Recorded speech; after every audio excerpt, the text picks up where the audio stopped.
HCL take के quarter one के नतीजे आ चुके हैं दोस्तों।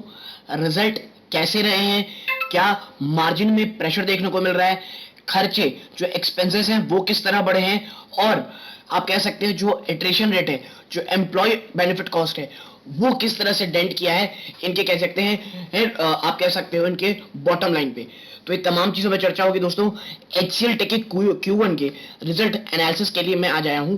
तो अब आपको कोई आगे परेशान ना करते हुए सीधा रिजल्ट की तरफ चलते हैं अपन। अब देखिए, करोड़ों में है तो हमें ज्यादा परेशानी नहीं होगी इस रिजल्ट पढ़ने में। बात करें अगर हम रेवेन्यू फ्रॉम ऑपरेशंस की, 23,464 करोड़ रुपीस कह लीजिए रेवेन्यू जनरेट हुआ है, जो पिछले क्वार्टर के 22,597 करोड़ से ज्यादा है पिछले क्वार्टर के। और उससे पहले बात करूं ईयर ऑन ईयर में, तो यहां पे भी आपको अच्छा खासा देखने को मिल रहा है। क्वार्टर में फ्लैट सा रिजल्ट रहा है आप कह सकते हैं। अदर इनकम की बात करूं, 409 करोड़ की अदर इनकम रही है, जो पिछले क्वार्टर के 317 करोड़ से ज्यादा है दोस्तों। और बात करें 30 जून की यानी एक साल पहले, 255 करोड़ से भी ज्यादा है। तो टोटल जब हम दोनों को मिलाएंगे तो जो टोटल इनकम निकल के आता है दोस्तों 23,873 करोड़, जो पिछले क्वार्टर के 22,914 करोड़ से ज्यादा है दोस्तों।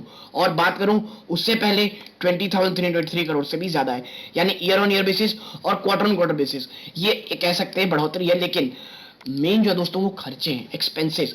कंपनी ने किस तरह अपने खर्चों को कंट्रोल किया है या कंट्रोल नहीं कर पाया, इसको देखेंगे। तो देखिए एक्सपेंसेस में देखेंगे तो जो मेरा नजर रहेगा दोस्तों वो एम्प्लॉय बेनिफिट एक्सपेंसेस में रहेगा। तो देखिए इस बार वो 12,978 करोड़ रहा है, जो पिछली बार 12,603 करोड़ था। यानी बढ़ोतरी हुई है लेकिन अनप्रेसिडेंटेड नहीं, बल्कि काफी अच्छा आप कह सकते हैं कि इसे कंट्रोल में रखा गया है। ठीक, बात करें परचेज स्टॉक ट्रेड की, 355 रहा है ये। ठीक है, आगे देखिए अदर एक्सपेंसेस में नजर डालिएगा तो 1572 करोड़ रही है, जो पिछले क्वार्टर के 1324 करोड़ से अच्छी है, कह लीजिए ज्यादा है। और ईयर ऑन ईयर बेसिस तो ये काफी ज्यादा देखने को मिल रहा है। और जब इन सब चीजों को बताएंगे और आउटसोर्सिंग कॉस्ट, तो देखिए आउटसोर्सिंग कॉस्ट में देखिए तो पिछले क्वार्टर के मुकाबले इसमें आपको बढ़ोतरी देखने को मिल रही है, 3,593 करोड़, जो पिछले बार के 3,210 करोड़ से काफी ज्यादा आप कह सकते हैं अच्छी खासी बढ़ोतरी है ये। और जब हम सबको मिलाएंगे तो जो टोटल खर्चे निकल के आते हैं 19,536 करोड़ रुपीस, जो पिछले क्वार्टर के 18,593 करोड़ से आप कह सकते हैं लगभग 1,000 करोड़ ज्यादा है दोस्तों। ठीक है, 1,000 करोड़ ज्यादा है। तो आप कह सकते हैं खर्चों में इन्होंने बहुत मेहनत की है, बड़ो कह लीजिए उसको कंट्रोल करने में, और काफी हद तक कंट्रोल भी रहा है, मुझे ऐसा लग रहा है। बात करें अगर आप देखिए profit before share of loss and associated tax की, तो ये 4,337 करोड़ निकल के आया है, जो पिछले क्वार्टर के 4,321 करोड़ से आप कह सकते हैं फ्लैट ही है दोस्तों। ना बहुत ज्यादा बढ़ोतरी हुई है, ना आप कह सकते हैं गिरावट है, फ्लैट से ही रिजल्ट है ये। आगे अगर मैं बढ़ूं और देखूं कि total comprehensive income for the period किस तरह निकल के आई है, तो आपको यहां झटका देखने को मिलेगा। क्या कि ये इस बार जो टोटल कॉम्प्रिहेंसिव इनकम आपको मिल रही है for the period year 3,322 crore, पिछले क्वार्टर के 3,912 करोड़ से बहुत कम है दोस्तों ये। ठीक है, और यही कारण है कि इतनी ज्यादा गिरावट आपको इसके स्टॉक प्राइस में देखने को मिल रही है। ईयर ऑन ईयर बेस में भी ये आपको नेगेटिव देखने को मिल रहा है। ठीक है, बात करें किस चीज के कारण यहाँ पे आपको झटके देखने को मिल रहे हैं, तो देखिए प्रॉफिट आप अगर देखेंगे तो ये स्टॉक आपको नीचे जब आते हो आप, तो यहाँ पर total comprehensive income for the period में यहाँ आपको कमी देखने को देता है। ठीक है, और अगर मैं बात करूं आपसे कि देखिए जो ये चीज हुई थी ना, item that will be reclassified of the statement of profit और लॉस, तो यहां पे केवल 10 करोड़ आपको देखने को मिल रहा है। और यही कारण है कि जब आपका total profit for the period आपका ईयर देखेंगे तो जब हल्के से फ्लैटेज सही रहते हैं ना, तो इस कारण आपको यहाँ गिरावट देखने को मिल रही है दोस्तों, इस सेक्शन के कारण। ठीक है, और आप देखें अगर मैं आपको ईपीएस इसमें दिखाऊं कि ईपीएस किस तरह रहे, तो हम अगर नीचे जाएंगे और नीचे जाके देखेंगे तो इस कंपनी के ईपीएस आपको चाहे आप देखिए क्वार्टर ऑन क्वार्टर बेसिस पे आपको कमी होते हुए दिखाई देंगे, ईयर ऑन ईयर पे ये बढ़े ही हैं। अब बात करता हूं उस चीज की जिसका प्रॉब्लम है, क्या कंपनी ने डिविडेंड दिया है? जी हाँ दोस्तों, कंपनी ने डिविडेंड दिया है। कितना दिया है? अब एनालिसिस हो गई, अब चलते हैं डिविडेंड की तरफ। कंपनी ने कितना डिविडेंड दिया, तो देखिए the board of directors has declared interim dividend of ₹10, 10 रुपए का इंटरिम डिविडेंड दिया गया है। The record date of July 2022, और जो रिकॉर्ड डेट दी गई दोस्तों वो 20 जुलाई की दी गई, यानी अगर आपके पास 20 जुलाई के दिन ये स्टॉक है आपको 10 रुपए का डिविडेंड मिलेगा। और जो डिविडेंड ये पेड है दोस्तों ये 2 अगस्त तक आपको हो जाएगी। ठीक, अब बात करते हैं, थोड़ा सा नीचे लेके चलता हूँ और दिखाता हूँ कि कंपनी की आप बात करिए। अब बात करते हैं सेक्शन वाइज। ठीक है, सेक्शन वाइज किस तरह के कंसोलिडेटेड फाइनेंशियल कैसे रहे। तो देखिए इसको थोड़ा सा अपन एडजस्ट कर लेते हैं। अब देखिए कंपनी का जो आईटी और बिजनेस सर्विस है वो पिछले क्वार्टर में आप देखिए 16,581 करोड़ था, जो इस बार बढ़ के 17,070 करोड़ रहा है। इंजीनियरिंग एंड आर&डी सर्विसेज में देखेंगे तो यहां भी आपको जो इस बार निकल के आ रहा है, ठीक है, जो इस बार निकल के आया है 3,904 करोड़, जो पिछले क्वार्टर में 369 करोड़ था। बात करें प्रोडक्ट एंड प्लेटफॉर्म की, यहां पे आप देखिए थोड़ा फ्लैटेस्ट सही रहा है दोस्तों, इस बार 2,490 करोड़ रहा है, जो पिछले क्वार्टर में 2,317 करोड़ था। और यही कारण है कि आपको यहां भी इतना जो टोटल इनकम निकल के आ रहा है वो 23,464 करोड़ देखने को दोस्तों मिल रही है।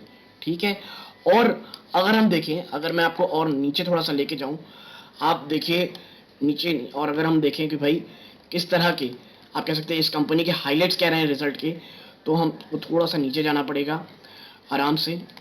इसको 2 मिनट्स,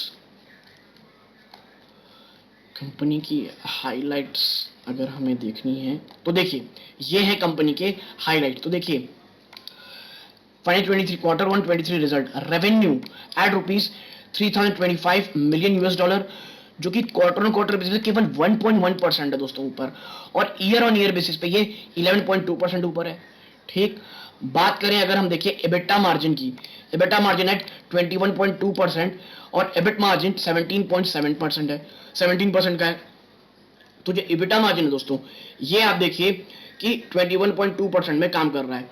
बात करें नेट इनकम की तो 424 मिलियन यूएस डॉलर है, नेट इनकम मार्जिन 14% निकल आई है, जो कि आप देखिए 10.7% डाउन है क्वार्टर ऑन क्वार्टर बेस पे। जो नेट इनकम मार्जिन है वो 10% से भी ज्यादा है दोस्तों, 10.5% ज्यादा है, ईयर ऑन ईयर 2.5% की कमी है। ठीक है, रेवेन्यू अब बात करें क्वार्टर को 3.8 है, ईयर ऑन ईयर 60.9 अप है। ठीक है, तो आप देखिए इस तरह से आप देख रहे होंगे कि जो नेट इंटरेस्ट मार्जिन है, जो नेट इनकम मार्जिन है, उसमें आपको कमी देखने को मिल रही है। ठीक, अगर आगे चलें और अगर हम देखें भाई कंपनी की अगर डील्स के बारे में बात करें, जो भी डील को देखना बहुत ही ज्यादा जरूरी, देखिए corporate financial highlight, strong booking performance for quarter 1 of financial 23, total ये जो विन होती है ना कह लीजिए आप कॉर्पोरेट है वो है new deal wins at 2054 million US dollar, registering 23.4% year on year growth. दोस्तों जो बुकिंग परफॉर्मेंस है ना वो 23.4% के उत्तर से ये बढ़ रही है दोस्तों। ठीक है, और आप देखिए 21 क्वार्टर 1 फाइनेंशियल 23 रेवेन्यू ग्रोथ आप देखेंगे 2.7% क्वार्टर का है और 15.6% ईयर ऑन ईयर ग्रोथ है। मतलब आप देखिए की समझ जाइए कि मुझे जिस तरह से इसमें गिरावट हुई है, मुझे अब ये नहीं दिखता कि कोई बहुत बड़ी गिरावट का ये इंतजार कर रहा है, बल्कि काफी हद तक जितनी भी निगेटिविटी है वो सब आ चुकी है दोस्तों। और आप देखिए इसमें एक और चीज गाइडेंस है दोस्तों, जो फाइनेंशियल 23 के जो गाइडेंस है आप देखिए, जो फाइनेंशियल 23 की गाइडेंस है, revenue expected to grow between 12 to 14% constant currency. ठीक है, EBITDA margin expected to between 18 to 20%, जो एबिट मार्जिन है वो 18 से 20% रहने की बातें हो रही है। ठीक है, यानी कि जो कंपनी की गाइडेंस है वो भी डबल डिजिट ग्रोथ है दोस्तों अभी भी, और एबिट भी आप कह सकते हैं प्रकार से ठीक है। बात करें अगर कॉर्पोरेट रिव्यू की तो देखिए सीईओ साहब की अगर बात करें, we have started financial 23 on strong note. ठीक है, with an overall growth of 2.7% quarter on quarter and 15.6% year on year in constant currency. Our services will continue to have a robust growth momentum, growing at 2.3% quarter on quarter and 19% year on year in constant currency. देखिए constant currency के ऊपर भी company ने कहा है कि जो हम हैं हम 2.3% क्वार्टर ऑन क्वार्टर और ईयर ऑन ईयर बेसिस पे 19% बढ़ रहे हैं दोस्तों। ठीक है, और जो बिजनेस है, सर्विस बिजनेस है, वो काफी स्ट्रांग है, driven by our digital engineering and digital application services, with cloud adoption being a horizontal theme across all certain verticals. Set जो ये कौन है, सी विजय कुमार है, सीईओ एंड एमडी और HCL technology. Our new booking grew 23.4% year on year, supported by a good mix of large and mid-sized deal, and our pipeline remain near record high, ठीक है। Pipeline दोस्तों अभी भी रिकॉर्ड हाई पे है। नई booking यानी जो नई डील है वो 23.4% पे लगातार बढ़ रही है। Our operating margin came at 17%. We have put in place the right measure that will improve profitability going forward. और कंपनी आने वाले समय में जो ये ऑपरेटिंग मार्जिन है 17% का, इसे बढ़ाने की बात कर रही है दोस्तों, ठीक है। आप देखिए, अगर चीफ फाइनेंशियल ऑफिसर की अगर बात करें प्रतीक अग्रवाल की, ये क्या कह रहे हैं, the key highlight of the quarter is stealer growth, ठीक है, इन सर्विस एट 19%। जो सर्विस सेक्टर में 19% की बढ़ोतरी है ये बहुत शानदार रही है। Product and platform was 1.4% up year on year, ठीक है, excluding the divested and discontinued business, ठीक है। Our cash generation continue to be robust at operating cash flow of 2013 million US dollar, ठीक है। जो ऑपरेटिंग कैश फ्लो है वो बड़ा शानदार है। फ्री कैश फ्लो अगर आप देखेंगे तो 1762 मिलियन यूएस डॉलर रही है, ठीक है। आप देखिए, the board has approved dividend 10 rupees, यानी कि आप देखिए कंपनी जो है ये कोई भी कहीं भी लैग लश्चर कोई भी साउंड नहीं कर रही है। मार्जिन आने समय में इंप्रूव होगी। तो ये देखिए, मुझे लग रहा है ना कि जितनी भी निगेटिविटी थी ये पूरी हो चुकी है। और मुझे लग रहा है कल अगर स्टॉक गिरता भी है, हमें ना हमारी नजर होनी चाहिए 890 रुपीज के बहुत तगड़े सपोर्ट में। वो अगर ऑन क्लोजिंग बेसिस तोड़ करके एक दिन सस्टेन करता है, मुझे लगता है एक बड़ी गिरावट ये स्टॉक और दिखा सकता है। लेकिन पर्सनली मुझे बहुत ज्यादा डाउन साइड स्टॉक में हम नहीं दिखता। यदि आपको मेरी एनालिसिस पसंद आई हो प्लीज वीडियो को लाइक कीजिएगा। और ये एनालिसिस, ये पूरी तमाम चीजें अपने कन्वर्ट कर लिए दोस्तों, जो भी चीजें थी मैं सब कवर करने की कोशिश की है। तो यहां तक जुड़े रहे, इस बात का बहुत धन्यवाद। ये इस वीडियो का अंत है। जय हिंद दोस्तों।